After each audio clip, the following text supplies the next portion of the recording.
Saudara-saudari yang kekasih, kita berjumpa kembali di dalam persekutuan doa pada hari Rabu tanggal 17 Juni tahun 2020.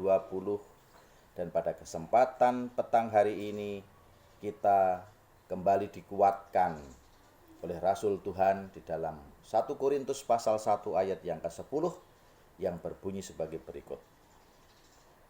Tetapi aku menasihatkan kamu saudara-saudara demi nama Tuhan kita Yesus Kristus, supaya kamu seia sekata dan jangan ada perpecahan di antara kamu, tetapi sebaliknya, supaya kamu erat bersatu dan sehati sepikir. Saudara yang kasih Tuhan, di sidang jemaat di Korintus telah tumbuh anggota sidang jemaat yang banyak. Sehingga muncul sidang jemaat yang memiliki banyak anggota. Dan di antara mereka ada yang mengidolakan para pengkhotbah Injil yang berpengaruh terhadap pertumbuhan anggota sidang jemaat.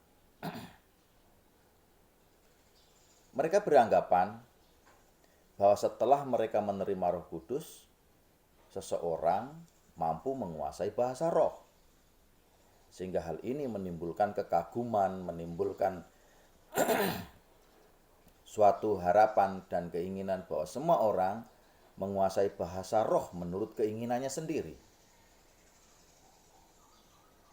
Rasul Paulus melihat bahwa hal ini membahayakan kepercayaan anggota sidang jemaat, karena dapat mengakibatkan perpecahan di antara sidang jemaat.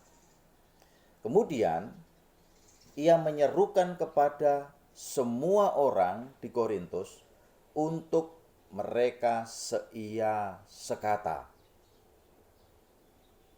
mereka bersatu sehati sepikir. Artinya adalah bahwa Rasul Paulus tidak menuntut keseragaman dalam mempraktekkan iman, tetapi hendaknya fokus mereka hanya kepada iman di dalam Yesus Kristus sebagai suatu tujuan atau sebagai teladan di dalam mempraktekkan Injil di dalam kehidupan sehari-hari, sehingga mereka hanya ingin mengacu kepada perkataan, kepada nasihat, kepada petunjuk yang bersumber dari Yesus Kristus, bukan dari pendapat seseorang, bukan dari pengajar-pengajar manusia, bukan karena kebijakan-kebijakan manusia, tetapi sekali lagi hanya bersumber atau iman seseorang itu bersumber kepada teladan Yesus Kristus. Kita banyak melihat pada masa kini, terkadang saudara-saudari mengidolakan salah seorang pemangku jawatan, sehingga mereka meniru gaya bicara, gaya berpikir, gaya berperilaku, dan kemudian ia berpendapat bahwa ia sudah menerapkan kepercayaan kerasulan baru. Dan ini jika muncul di antara kita sangat berbahaya. Mengapa? Karena bagaimana jika pemangku jawatan tersebut di kemudian hari berperilaku tidak seperti yang kita harapkan? Padahal kita sudah mengidolakan, mengharapkan apa yang diperbuatnya menjadi teladan bagi diri kita, dan itu kita menggantungkan pengharapan kita bahwa kita akan memperoleh keselamatan. Kemudian ketika kita melihat kenyataan seperti yang saya sebutkan, kita menjadi kecewa, putus asa. Kemudian kita akan meninggalkan kepercayaan ini dan kita mencari idola yang lain.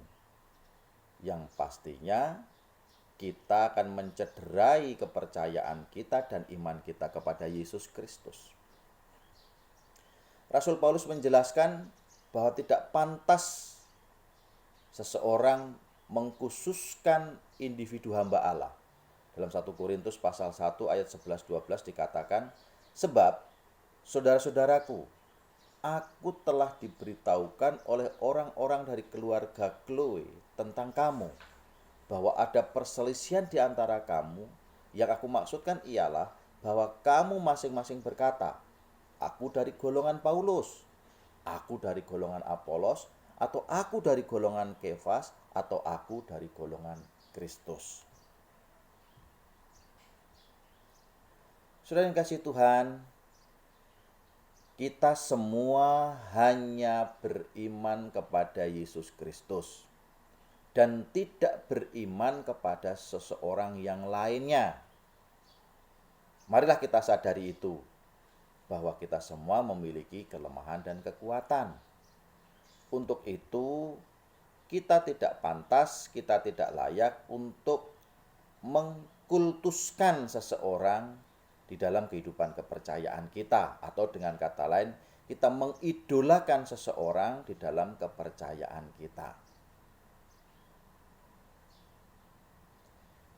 Rasul Distrik menegaskan, yang penting adalah Injil yang mengajarkan pemberitaan tentang salib.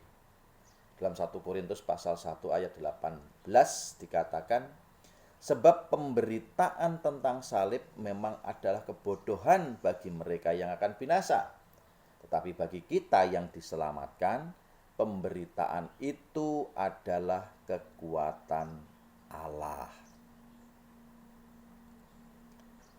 Yang dimaksud dengan kekuatan Allah adalah ketika kita menjadikan fokus kehidupan kita di bumi ini adalah untuk suatu masa depan yang dijanjikan oleh Yesus Kristus, bahwa kita akan dibangkitkan, kita akan menjadi pengantin perempuan Tuhan.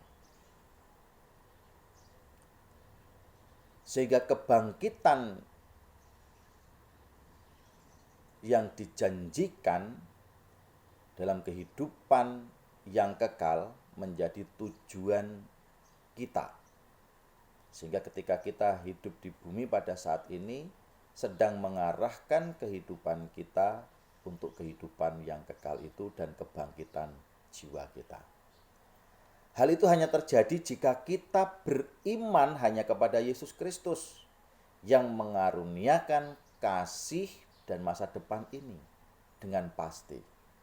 Dalam 1 Korintus pasal 3 ayat 11 dikatakan, karena tidak ada seorang pun yang dapat meletakkan dasar lain daripada dasar yang telah diletakkan, yaitu Yesus Kristus. Saudara-saudari yang kekasih, jika ada seseorang yang memiliki teladan iman melalui perilaku seorang pemangku jawatan, tidak salah. Mungkin juga tepat dan benar. Tetapi sekali lagi, kita tidak diperkenankan untuk mengkultuskan, untuk mendewakan, untuk menjadikan suatu tradisi. Karena hal ini bisa menyesatkan dan menyimpang dari jalan Kristus.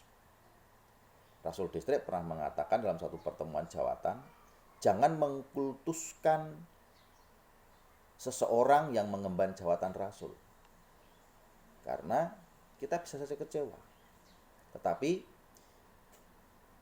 kita ingin menyesuaikan diri dengan teladan Yesus Kristus. Sehingga ketika kita melihat seseorang, saudara-saudari sekepercayaan kita yang tidak sejalan dengan pengajaran Yesus Kristus, kita tidak menjadi kecewa.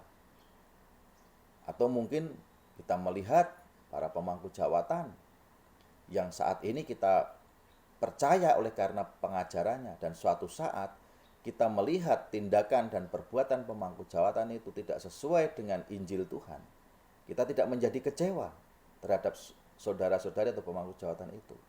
Karena kita hanya beriman kepada Yesus Kristus. Kita menjadi benar karena kita melakukan pengajaran Yesus Kristus, firman Yesus Kristus. Maka kita tidak akan meninggalkan Yesus Kristus meskipun apa yang ada sekeliling kita berubah. Maka kita akan mengalami pertolongan dan pimpinan serta penyertaan Yesus Kristus dalam kehidupan kepercayaan kita. Oleh karena itu, Rasul Tuhan mengingatkan kepada kita, jika saya ingin mempertahankan iman, maka saya harus juga mengenal dan memahami apa yang saya percayai. Bahwa saya mengenal Yesus Kristus sebagai kepala gereja.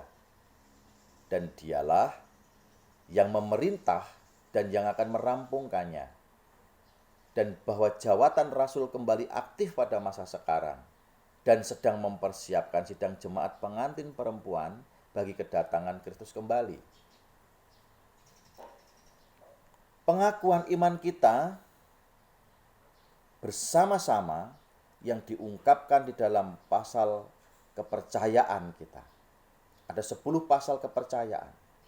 Maka hal ini akan membantu kita untuk mempertahankan kesatuan sidang jemaat. Dan kita tidak akan tersandung kepada hal-hal yang bersifat sekunder. Sehingga jika kita melihat saudara-saudari kepercayaan, jika kita melihat para pemangku jawatan di dalam gereja kerasulan baru yang tidak lagi sejalan dengan pasal kepercayaan, maka kita tidak heran. Karena itu manusiawi, itu bisa saja terjadi, bahkan juga bisa saja terjadi kepada kita. Tetapi mari kita mawas diri, kita berjaga-jaga, jangan sampai kita tersesat, jangan sampai kita salah arah, jangan sampai kita salah jalan. Oleh karena itu, pasal kepercayaan gereja kerasulan baru menjadi pedoman agar kita dapat sampai kepada tujuan bersama dengan Yesus Kristus, supaya kita mau bersedia disiapkan oleh para rasul Tuhan menjadi pengantin perempuan Tuhan, sehingga kita ingin mendengarkan nasihat Tuhan Yesus yang diwartakan oleh rasul dan para hamba Tuhan. Oleh karena itu, kita pun ingin senantiasa mempertahankan iman kepercayaan kita untuk seia sekata, sehati sepikir. Bahkan ketika pendidikan dan latar belakang, kebudayaan, status sosial berbeda-beda bagi seluruh anggota gereja kerasulan baru, maka kita dapat disatukan oleh satu tujuan yang sama, fokus yang sama di dalam pengajaran Yesus Kristus melalui perantaraan para rasul Tuhan. Sehingga jika saudara dan saya mampu mengerjakan ini, maka tujuan ini melampaui semua perbedaan yang ada di bumi. Dan kita dapat berkata dengan suatu suara yang bulat yang berbunyi, kita percaya bahwa Yesus Kristus akan datang kembali dan bahwa kelompok rasul sedang mempersiapkan kita untuk suatu kehidupan yang kekal sebagai pengantin perempuan Tuhan di dalam pesta nikah Sang Anak Domba. Inilah iman kerasulan baru yang hendaknya nyata di dalam diri kita, di dalam pikiran kita, di dalam perkataan kita, dan di dalam perbuatan kita. Tuhan Yesus menolong dan menyertai kita sampai pada hari Tuhan datang, dan kita semua layak dan patut sebagai pengantin perempuan Tuhan di dalam kehidupan yang kekal. Amin.